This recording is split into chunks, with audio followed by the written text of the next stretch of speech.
we finally got our hands on T-Mobile's home internet. Check it out.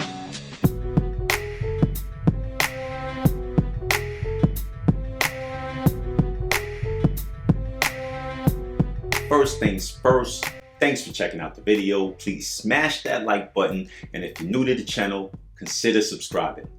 Now, before I get into this review, I gotta tell you about my internet journey so far. Now, for those of you who have seen my videos before, you know that I've been on a mission to get decent internet service at my house.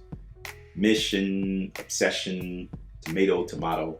If I mess with the internet one more time while my wife is watching homework, she's gonna kill me. Anyway, after suffering through years of horrible options like Verizon DSL and Usenet satellite internet, our only two legitimate options up until very recently, by the way, I started looking into and then started using LTE for my home internet service. I was able to do this because I found two unlimited data plans, one for a tablet on the AT&T network, the other one for a hotspot on the Verizon network.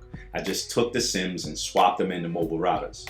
I even made my own mobile router along the way. This solution worked way better than the other two options. But the problem was, both of the plans I signed up for retired shortly after I signed up for them. And even though I was grandfathered in, there was still no guarantee that either AT&T or Verizon wouldn't just stop the service whenever they felt like it.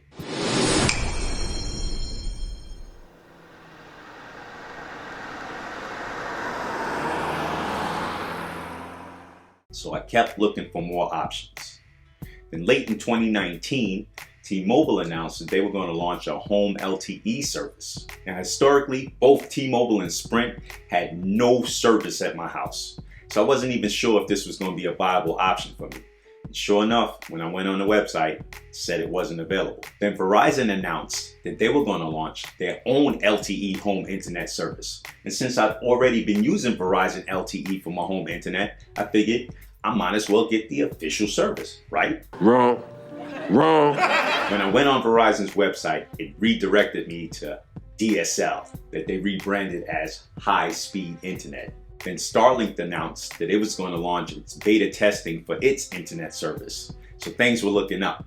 But when I went on its website, of course, it wasn't available for my area. So I signed up on waiting lists for all three services, checking my availability periodically to see if anything's changed. Now when I go on Verizon's website, it still redirects me to Verizon DSL.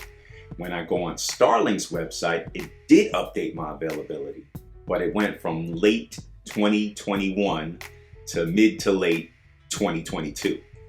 That's depressing. When I went on T-Mobile's website, expecting it to tell me more of the same, that it was unavailable, I saw this message. So I signed up immediately, and 3 days later, this came.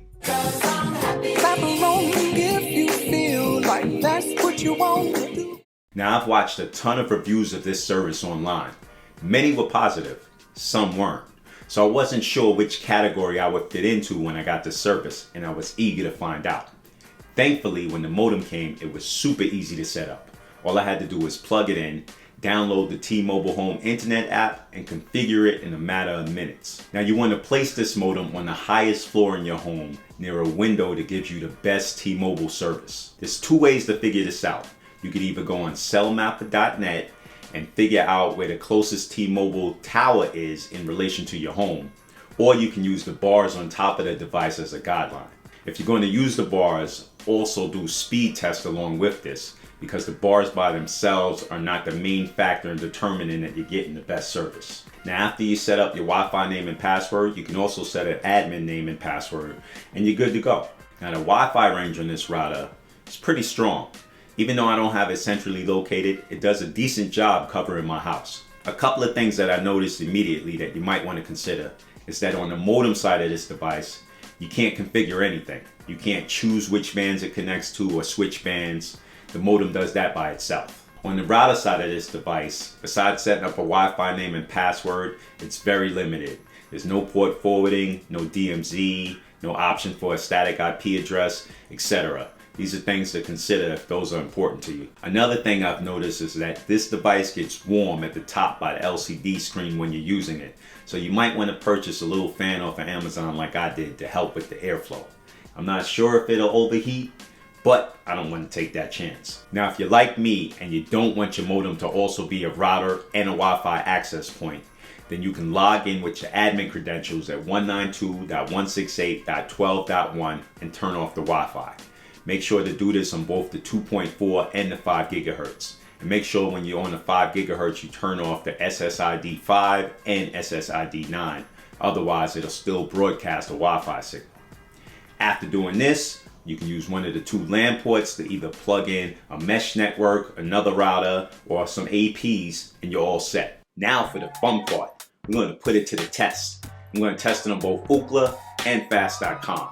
The reason I'm doing both sites is because with my previous plans, my video speed was throttled to 720p as the max. So when I went on Ookla, I would see as much as 60 to 70 megabits down. But then when I went on Fast.com, I'd be lucky if I saw 7 megabits down. So let's see if T-Mobile is doing the same thing. Hopefully not.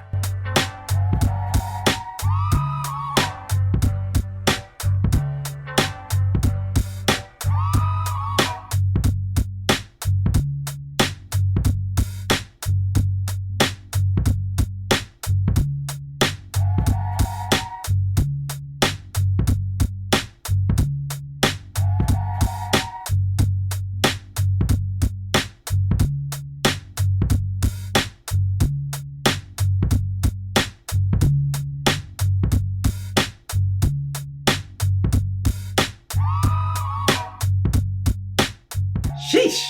These are the fastest speeds I've seen at my house. I'm so excited to finally have some decent internet service. So here's a quick recap. The pros are that I got excellent customer service, the device came quickly, it was super easy to set up, and the speeds are phenomenal. The cons are that you can't really configure the modem. And on the router side, there's no port forwarding, static IP, etc. Any cloud-based services you have on your network will work just fine. Ring cam, Plex, anything like that will work just fine. But if you have any cameras that require port forwarding, that may not work with this. The latency, while not bad, could be better. And the speed does fluctuate. But I haven't seen it dip below 150 megabits down and 25 up. Also, the modem getting a little hot at the top is a little concerning, but the fan remedies that. So overall, I gotta give T-Mobile's home internet 2 thumbs up. Seems like this is just the beginning. With Starlink on the horizon and AT&T and Verizon taking notice of what T-Mobile has done with its 5G and the lead that it's taken, they're bound to build up their networks too. So rural internet options are just going to get better for us. And I'm excited and here for it. Thanks for watching and have a good one. I'm here to help. Thank you, you've been helpful.